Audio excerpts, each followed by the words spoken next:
ค่ะสวัสดีผู้อาวุโสแล้วก็สมาชิกทุกท่านนะคะหนูชื่อวรฤทัยสหกิจพิญโยหรือว่าเรียกสั้นๆว่าแพทค่ะหนูเป็นผู้ศรัทธานะคะรุ่นที่สี่นับตั้งแต่รุ่นของเรามาค่ะหนูได้เข้าศรัทธาตามคุณพ่อคุณแม่นะคะมาตั้งแต่เด็กค่ะซึ่งตั้งแต่เด็กๆเนี่ยหนูก็ได้มีการออกร่วมประชุมตามคุณพ่อคุณแม่มาโดยตลอดค่ะรวมทั้งก็ได้ทำกิจกรรมนะคะอยู่ในกลุ่มของโคเทคิไทยค่ะมาตั้งแต่เด็กๆซึ่งตอนนั้นนะคะหนูก็ไม่ได้เข้าใจว่าการสวดมนต์คืออะไรแต่แค่คิดว่า มันน่าจะเป็นสิ่งที่ดีนะ และนั่นนะคะก็เป็นสิ่งที่ทำให้หนูได้รับผลบุญกุศลจากมวลชนมาโดยตลอดค่ะ ซึ่งตั้งแต่เด็กๆนะคะหนูก็ได้รับผลบุญอย่างมากมายค่ะ แต่ว่าวันนี้นะคะหนูก็จะมาเล่าประสบการณ์เกี่ยวกับการศึกษาของหนูค่ะ ในตอนม .4 นะคะตอนนั้นหนูก็ได้มีการสอบชิงทุนไปแลกเปลี่ยนที่ประเทศจีนได้สำเร็จค่ะแต่ด้วยตอนนั้นค่ะก็จะมีติดเกี่ยวกับโควิด-19ใช่ไหมคะประเทศจีนก็เลยมีการปิดประเทศเราก็เลยไม่ได้ไปค่ะ ซึ่งในตอนนั้นหนูก็อยากไปเรียนที่จีนมากๆก็เลยมีการตั้งใจสวดมนต์มากๆค่ะเพื่อให้จีนเปิดประเทศแต่ว่ามันก็ไม่เป็นผลในท้ายที่สุดนะคะด้วยความที่ตอนนั้นนะคะหนูอยากไปมากๆแต่ว่าด้วยความที่ยังเด็กด้วยแหละก็เลยไม่เข้าใจว่าทำไมทั้งที่แบบเราก็มีการสวดมนต์แล้วก็ทำงานพระมาโดยตลอดอะแต่ว่าทำไมครั้งนี้เราถึงแบบไม่ได้ไปจนกระทั่งมาถึงม .5 ค่ะช่วงนั้นก็คือโควิด19ก็เริ่มคลี่คลายแล้วใช่ไหมคะคุณพ่อคุณแม่ก็มีการทักขึ้นมาว่า อยากลองไปสอบเป็นนักเรียนแลกเปลี่ยนที่อเมริกาไหมตอนแรกเราก็แบบไม่ได้สนใจแล้วเพราะเรารู้สึกว่าช่วงม .5 ค่ะเป็นช่วงที่เราได้ทำกิจกรรมอะไรหลายๆอย่างในโรงเรียนเยอะมากๆแล้วก็ช่วงนั้นนะคะการทำงานพาร์ทก็คือมีความท้าทายมากๆเพราะว่าเป็นช่วงที่มีโครงการแนะนำทำ100,000 คนพอดีค่ะแล้วก็จะมีการออกเยี่ยมสมาชิกด้วยตอนนั้นนะคะเราก็ได้แต่มีการ พยายามสวดมนต์อธิษฐานกับมวลชนว่าขอให้เราอะค่ะได้ในสิ่งที่ถูกต้องแล้วก็เหมาะสมกับเรามากที่สุดก็สุดท้ายค่ะหนูก็ได้พบกับเทพธรรมบาลที่ดีค่ะที่ให้คำปรึกษากับหนูจนในท้ายที่สุดอะค่ะหนูก็ได้ตัดสินใจเลือกที่จะไปแลกเปลี่ยนที่ประเทศอเมริกาค่ะ ในตอนนั้นนะคะระหว่างขั้นตอนการเตรียมยื่นเอกสารขอทุนแล้วก็ต้องหาโฮสต์ซึ่งโฮสต์ก็คือครอบครัวอุปถัมภ์อะค่ะที่จะรับหนูไปอยู่ด้วยตอนที่หนูเรียนอยู่ที่อเมริกาแต่ว่าพอหลายเดือนผ่านไปอะค่ะก็คือยังไม่มีครอบครัวไหนรับหนูไปเลยซึ่งตอนนั้นหนูก็รู้สึกแบบกังวลมากๆเพราะว่าถ้าเกิดไม่มีครอบครัวไหนอะค่ะรับหนูไปการแลกเปลี่ยนครั้งเนี้ยค่ะก็คือจะไม่สำเร็จเหมือนเดิม ตอนนั้นหนูอะค่ะตั้งใจสวดมนต์มากๆสวดมนต์วันละแบบ2 ถึง 3 ชั่วโมงทุกๆวันนะคะเพราะว่าหนูกลัวว่าหนูอะค่ะจะเสียโอกาสเหมือนกับครั้งที่แล้วหนูตั้งใจสวดมนต์มากๆแล้วก็แบบมากยิ่งขึ้นจนวันหนึ่งอะค่ะหนูก็ได้รับสายโทรศัพท์ว่ามีครอบครัวหนึ่งรับหนูไปแล้วนะซึ่งตอนนั้นหนูรู้สึกแบบดีใจมากๆเหมือนแบบเราได้รับคำตอบแล้วจากการทำงานผ่านของเราแล้วก็แบบการสวดมนต์ของเราอะค่ะตอนนั้นก็คือรู้สึกขอบคุณโงนสนมากๆ ซึ่งช่วงเวลานั้นนะคะที่หนูได้ไปอยู่กับครอบครัวโฮสต์ที่นั่นนะคะก็ถือว่าเป็นประสบการณ์ชีวิตที่ดีมากๆค่ะเพราะว่าทุกคนในครอบครัวก็คือมองหนูเหมือนว่าหนูเป็นลูกเขาคนหนึ่งแล้วก็แบบดูแลหนูแบบอย่างดีมากๆค่ะแบบเขาซัพพอร์ตหนูมากๆในการแบบไปรับไปส่งจัดหาแพลนเที่ยวให้ทุกสัปดาห์แล้วก็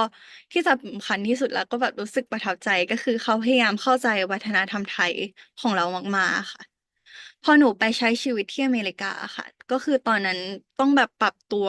หลายๆอย่างมากๆจริงๆไม่ว่าจะเป็นเรื่องแบบภาษาสังคมวัฒนธรรมที่แบบมันต่างกันมากๆกับที่ไทยค่ะโดยเรื่องแรกเลยก็คือการเข้าสังคมเพราะว่าด้วยความที่เราเข้ามาโรงเรียนก็คือช้าอยู่แล้วช้ากว่าเพื่อนคนปกติบวกกับช่วงแรกๆค่ะหนูก็มีการโดนเหยียดเชื้อชาติด้วยและมีการโดนดูถูกว่าเราเป็นเด็กเอเชียทำให้หนูรู้สึกว่าหนูจิตตกมากๆแล้วก็ ไม่อยากที่จะไปโรงเรียนเลยแล้วก็ไม่อยากที่จะแบบไปเห็นหน้าเพื่อนกลุ่มนั้นที่แบบเขามาพูดจาไม่ดีกับเราอะค่ะและเนื่องจากหนูในสมัยก่อนอาจจะเป็นคนที่ไม่ค่อยชอบยิ้มเท่าไหร่แล้วก็หน้าเหมือนจะเหวี่ยงตลอดเวลาแต่ว่าจริงๆในใจคือหนูไม่มีอะไรเลยอะค่ะก็เลยอาจจะเป็นสิ่งที่ทำให้คนอื่นนะคะไม่กล้าที่จะเข้ามาคุยกับหนูแต่ว่าเราอะค่ะก็พยายามสวดมนต์แล้วก็ปรึกษากับคุณพ่อคุณแม่มาโดยตลอดค่ะโดยท่านก็ให้คำแนะนำกับเราว่า เอออยากให้หนูอะค่ะเป็นคนเริ่มเข้าไปคุยกับคนอื่นก่อนเหมือนตอนช่วงที่เราแนะนำทำอะเรายังทำได้เลยแล้วทำไมแบบเรื่องแค่นี้แบบเราจะทำไม่ได้ตอนนั้นเราก็เลยแบบลองฮึดสักตั้งอะไรเงี้ยแล้วก็พยายามใช้ความน่ารักสดใสแบบเด็กเอเชียค่ะไปพูดคุยแล้วก็เข้าหาคนอื่นจนในท้ายที่สุดอะค่ะหนูก็จะสามารถที่จะปฏิวัติแล้วก็เปลี่ยนแปลงตัวเองได้ค่ะทำให้หนูสามารถปรับตัวได้ภายใน2 เดือนแรกค่ะ และนั่นนะคะก็เลยเป็นจุดที่ทำให้หนูได้เริ่มทำกิจกรรมต่างๆต่อมาในโรงเรียนในหลายๆอย่างค่ะไม่ว่าจะเป็นกิจกรรมทางด้านการเต้นการแสดงละครเป็นนักร้องประสานเสียงค่ะแล้วก็อยู่ในทีมกีฬาโรงเรียนแล้วก็ผู้ช่วยคุณครูแนะแนวแล้วก็สิ่งที่ประทับใจที่หนูที่สุดของหนูที่สุดเลยก็คือการได้เป็นสภานักเรียนร่วมที่อเมริกาค่ะ คือในความจริงแล้วอะค่ะหนูพลาดที่จะไม่ได้เป็นสภานักเรียนที่ไทยเพราะว่าหนูเลือกที่จะมาแลกเปลี่ยนที่ประเทศอเมริกาแต่โง้นส่วนนะคะก็คือจัดสรรสิ่งที่ดีที่สุดให้กับหนูอะค่ะเสมอเพราะว่าจริงๆแล้วอะค่ะการมาเป็นสภานักเรียนร่วมที่อเมริกาเนี่ยทำให้หนูมีประวัติที่ดีกว่าในการศึกษาต่อในระดับมหาวิทยาลัยค่ะ โดยหลังจากกลับมาจากอเมริกานะคะหนูก็ต้องเตรียมตัวเข้าเรียนต่อในระดับมหาวิทยาลัยอะค่ะโดยความตั้งใจแรกของหนูก่อนที่จะไปแลกเปลี่ยนเลยก็คือหนูอยากเรียนต่อมหาลัยที่ไทยแต่ว่าพอกลับมาจากแลกเปลี่ยนแล้วอะค่ะหนูก็มีความคิดที่เหมือนเปลี่ยนไปอะค่ะก็เลยอยากที่จะมาเรียนต่อที่ต่างประเทศแทนซึ่งความตั้งใจแรกของเราอะค่ะก็ยังคงเป็นประเทศจีนเหมือนเดิม แต่ว่าเนื่องจากประเทศจีนนะคะมีการเปิดเรียนที่ช้าแล้วก็หนูไม่อยากที่จะให้มีเวลาว่างในการแบบรอเปิดเทอมนานจนเกินไปอะค่ะก็เลยเปลี่ยนมาดูมหาวิทยาลัยในประเทศญี่ปุ่นแทนโดยหนูอะค่ะตอนมัธยมต้นเนาะก็หนูเคยเข้าร่วมฟังในแนวของมหาวิทยาลัยโซฮาค่ะมาหลายครั้งแล้วก็จริงๆมันก็เป็นความใฝ่ฝันของคุณแม่ค่ะที่อยากที่จะให้ลูกๆค่ะได้เข้าเรียนที่โซฮา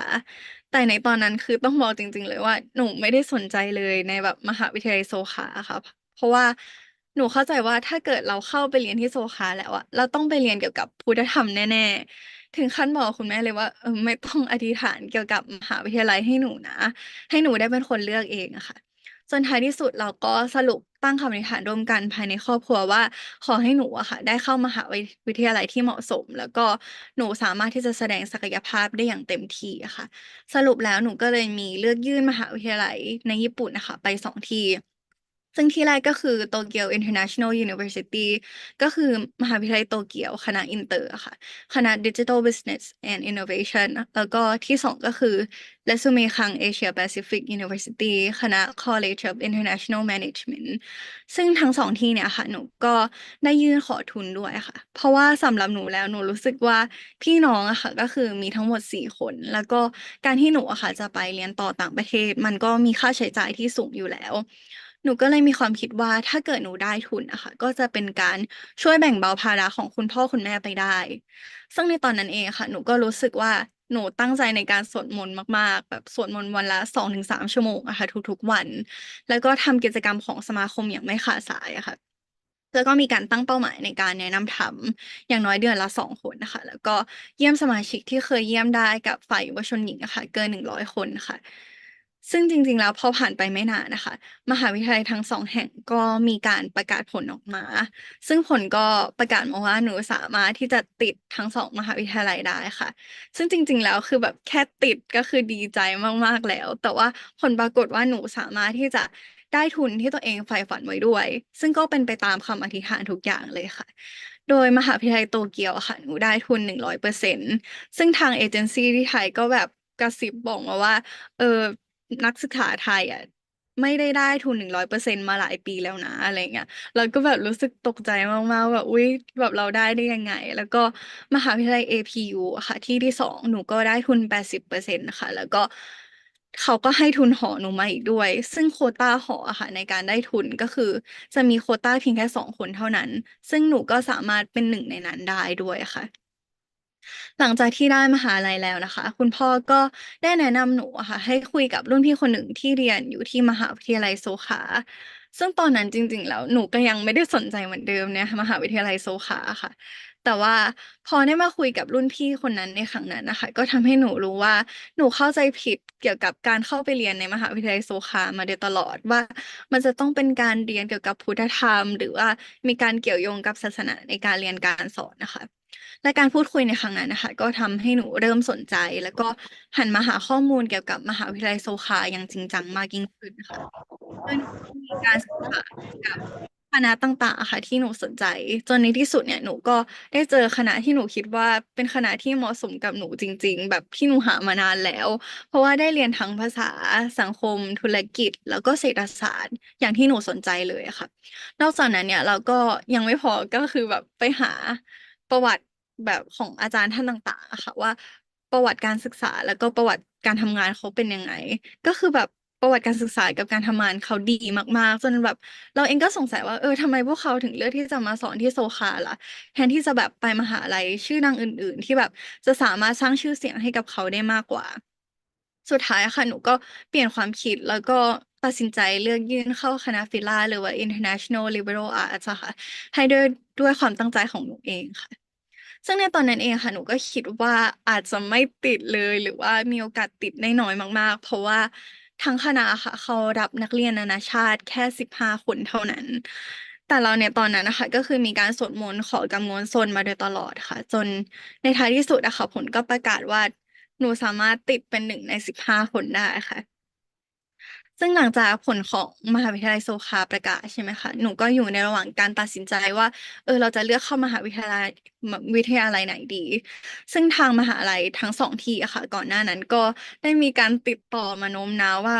เราจะไม่เอาทุนจริงๆหรอเพราะว่าการได้ทุนในจำนวนเนี้ยมันไม่ใช่เรื่องง่ายเลยนะเขาแบบไม่ได้จะให้ใครง่ายๆ ในตอนนั้นหนูก็ต้องแบบต่อสู้กับจิตใจตัวเองมากๆค่ะโดยมีการปรึกษากับคุณพ่อคุณแม่แบบหลายครั้งมากๆเสียน้ำตาไปก็หลายหยดแล้วก็จนกระทั่งแบบหนูก็มีการตั้งเป้าหมายสวดมนต์กับครอบครัวค่ะจนในที่สุดเนี่ยหนูก็เลยเลือกเข้าศึกษาต่อที่มหาวิทยาลัยโสขาเพราะว่าพอเรามาคิดจริงๆแล้วค่ะมอโสขาเนี่ยแหละก็คือคำตอบของคำอธิษฐานของหนูว่าขอให้หนูค่ะได้เจอกับมหาวิทยาลัยที่เหมาะสมกับหนูในท้ายที่สุด ซึ่งก็คือคณะในมหาวิทยาลัยอะค่ะที่เราได้เรียนในสิ่งที่เราสนใจจริงๆแล้วก็เราได้หาตัวตนของเราเจอจริงๆอะค่ะ ซึ่งในตลอดระยะเวลาการต่อสู้ที่ผ่านมานะคะเนื่องจากหนูอะค่ะมีการปฏิบัติศรัทธาแล้วก็ออกร่วมประชุมในการสะสมผลบุญมาโดยตลอดค่ะเหมือนกับการที่เราเก็บสะสมเงินในกระปุกออมสินทีละเล็กทีละน้อยโดยเมื่อเวลาผ่านไปอะค่ะเงินมันก็จะเยอะขึ้นเรื่อยๆใช่ไหมคะแล้วก็เมื่อไหร่อะค่ะที่เราอยากที่จะหยิบมันออกมาใช้อะค่ะเราก็จะสามารถหยิบมันออกมาใช้ได้เรื่อยๆอย่างไม่ขัดสน ทำให้ส่วนตัวค่ะหนูยิ่งเชื่อมั่นในอานุภาพของโงนสนซึ่งในระหว่างทางใช่ไหมคะมันอาจจะเป็นเรื่องปกติอยู่แล้วค่ะที่แบบมันมีมาหรืออุปสรรคอะไรมากมายมาพิสูจน์เราใช่ไหมคะแต่ว่าเราอะค่ะต้องไม่ท้อถอยแล้วก็อยากที่จะให้พวกเราทุกคนนะคะมีจิตใจที่เชื่อมั่นดังคำชี้นำของอาจารย์นิเคดะที่ว่าไม่มีคำอธิษฐานใดที่ไม่ได้รับคำตอบ แล้วหัวใจสำคัญของความศรัทธาคือเรามั่นใจได้ถึงชัยชนะในตอนสุดท้ายไม่ว่าตลอดทางที่ผ่านมาจะเป็นอย่างไรความทุกข์ความเศร้าทั้งหมดที่ประสบจะเปลี่ยนเป็นความทรงจำทองคำที่เติมชีวิตของเราให้เต็มไปด้วยความปิติยินดีและความขอบคุณนี่คือพลังบุญกุศลของธรรมะมหัศจรรย์ซึ่งสุดท้ายนี้นะคะหนูก็ต้องขอบคุณครอบครัวค่ะที่คอยให้กำลังใจนะคะคอยผลักดันแล้วก็ร่วมสวดมนต์ต่อสู้กับหนูมาโดยตลอดค่ะ รวมถึงต้องขอบคุณพี่ๆนะคะแล้วก็ผู้ใหญ่ทั้งในระบบการแล้วก็สมาคมค่ะโดยเฉพาะกลุ่มกิจกรรมโคเทคิไทยนะคะที่คอยอบอุ้มหนูอย่างใส่ใจแล้วก็อบอุ่นมาโดยตลอดค่ะโดยหนูสัญญานะคะว่าหนูยังคงจะทำงานหนักกว่าผู้อื่นถึง3 เท่าค่ะในการปฏิบัติศรัทธาเท่ากับการดำเนินชีวิตแล้วก็จะมีความตั้งใจนะคะอยากที่จะทำหน้าที่เป็นรุ่นพี่ที่ดีค่ะให้กับน้องๆ เพื่อเสริมสร้างรุ่นน้องผู้มีความสามารถค่ะผู้เป็นดั่งคำกล่าวที่ว่าสี่คามเข้มกว่าขามผู้จะเป็นผู้สืบทอดในรุ่นต่อๆไปนะคะโดยเริ่มที่จากการที่เราเนี่ยมีการใส่ใจแล้วก็ให้ความสำคัญกับพวกเขาเหล่านั้นจริงๆอย่างที่หนูอะค่ะได้รับโดยหนูนะคะจะมีการเดินทางไปศึกษาต่อที่มหาวิทยาลัยโซคาในวันที่14มีนานี้แล้วนะคะหนูก็อยากที่จะ แสดงข้อพิสูจน์ให้กับสังคมนะคะได้เห็นถึงแนวคิดมนุษยนิยมของมหาวิทยาลัยอะค่ะผ่านการขัดเกลานะคะแล้วก็เปลี่ยนแปลงตัวเองค่ะให้เป็นบุคคลที่มีความสามารถแก่ส่วนรวมค่ะแล้วก็ทำให้บุคคลภายนอกที่ยังไม่รู้จักมหาวิทยาลัยอะค่ะได้รู้จักเพื่อตอบแทนบุญคุณของอาจารย์ค่ะก็สุดท้ายนี้นะคะหนูก็ขอเป็นกำลังใจให้กับทุกๆคนค่ะในการต่อสู้ในทุกๆเรื่องเลยนะคะขอบคุณค่ะ